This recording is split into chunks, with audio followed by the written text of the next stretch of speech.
I thought this would make a good idea for an FPL video. The best differentials. Players with low ownership, and if they do well, will propel you up the leaderboard.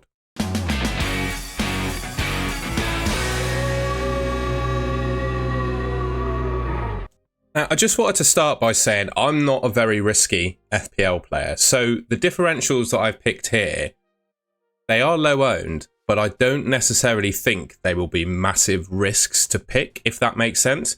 I think all of these players are going to play regularly. I don't think they're necessarily going to be minutes risks as such. You know, when you pick a low-owned player in FPL, usually you do so because they're a bit of a minutes risk. Some of these guys do have transfer rumours related to them, right? Ollie Watkins potentially off to Man United. That's obviously something I need to cover straight away.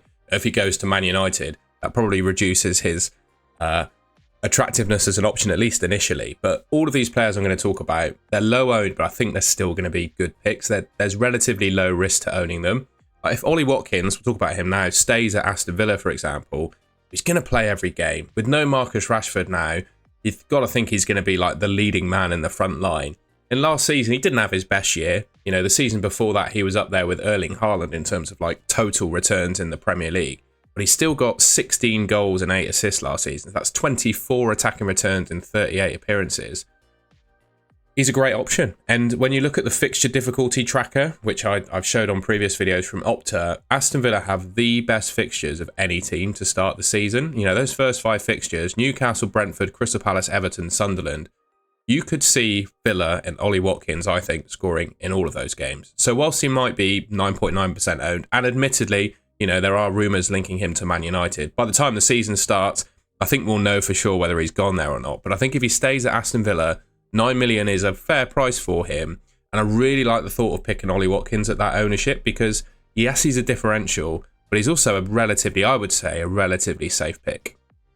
I just wanted to say that all the stats and data in this video is provided by Fantasy Football Hub. You can sign up to Fantasy Football Hub using my link in the description below. I get you 50% off. And if you don't win your mini league when using Fantasy Football Hub, you get your money back, right? Also, you can put your team into their tool, get it AI rated, get expected points data for all of your players. I personally find it a really useful tool to use for my FPL game. And like I said, there's 50% off if you sign up using my link in the description below. Next up, and I'm sure if you watch this channel regularly, you might be getting a bit annoyed with how much I'm talking about De Kuiper. But honestly, I think this guy's going to be a really good pick in FPL. Brighton have sold Estupiñán to AC Milan. I think I saw Fabrizio Romano, here we go, tweet for that. So he's gone. There's a hole at left back for Brighton, right? And this guy has signed for them this summer from Club Bruges. And when you look at his historic data from all of the previous clubs, I've even had comments from Bruges fans in the video saying that De Kuiper was excellent for them and really attacking and is going to make a good FPL option.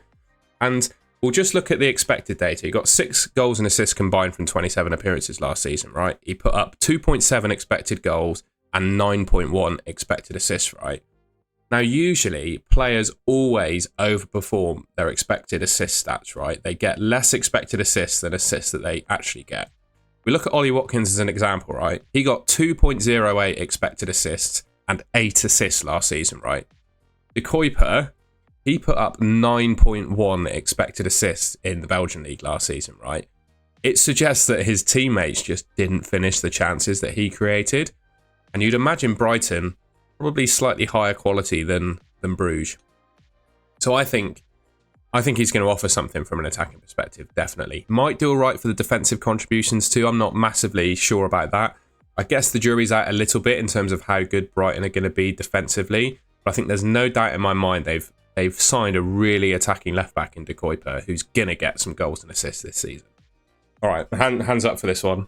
It's probably a little bit cheeky to suggest a player at 16% ownership as a differential.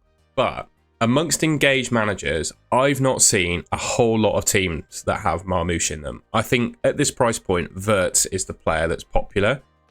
But Wirtz is, let's be honest, unproven in the Premier League at this stage. I'm sure he's going to do just fine, but he is unproven, whereas Marmoush is not. And I think he did all right for Man City last year. And a stat that I saw is he played, but since he signed for Man City to the end of the season, he and Guardiola played the most minutes for Man City. So in terms of players you can consider the most nailed, in inverted commas, for Man City, I think Marmoush is right up there.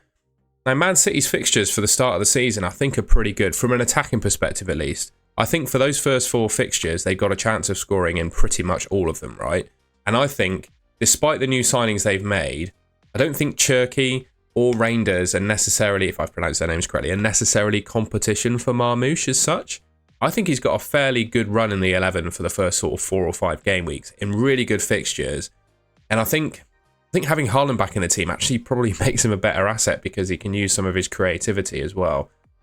I really like Marmoush, and I know he's 16% ownership, which doesn't necessarily count him as a differential, but in my mind he is, because he's not necessarily like the populous pick in terms of that 8.5 million slot, and I think he'll do you pretty well if you pick him.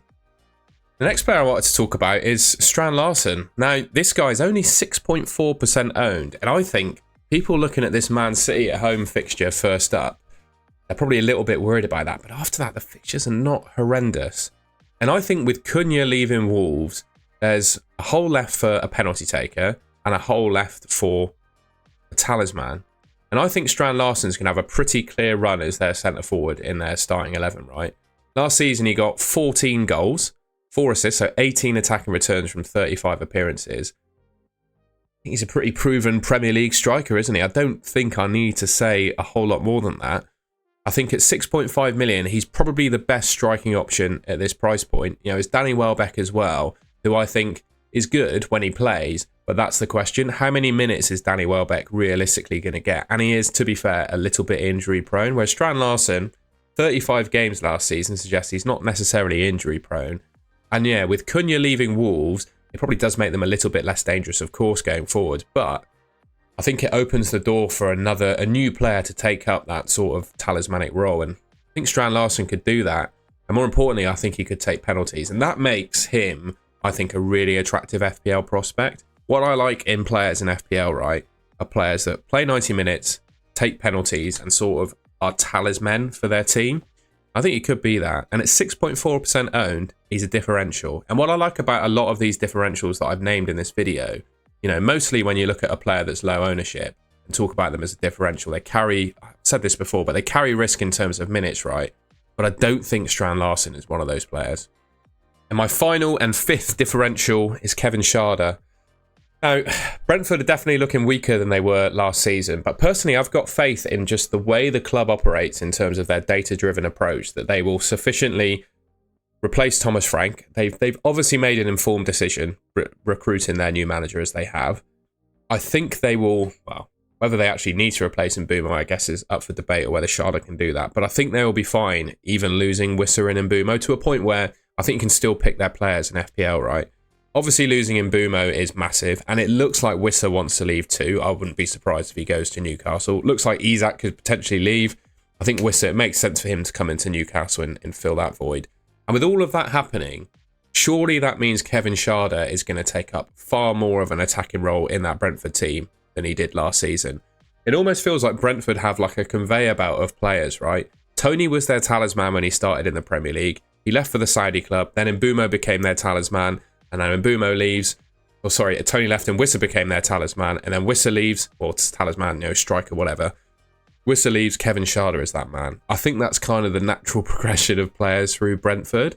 And I think what you've got here is a player that's, he's going to play every game for Brentford next season. You've got to think so. With the way he performed last year, especially towards the back end of the season, and the fact that Wissa and Mbeumo are probably going to leave, I think his minutes are pretty secure. And I'd also pose the point, could he take penalties as well? I think, you know, you're looking at here a player that could potentially be playing every game for Brentford, being their talisman, and potentially taking penalties as well. For 7 million at 2.6% ownership, I think it's a pretty compelling case. And you look at those opening fixtures in terms of an attacking perspective, Forest, who dropped off massively last season in terms of defensive stats towards the end, Villa, Sunderland, pretty good fixtures too.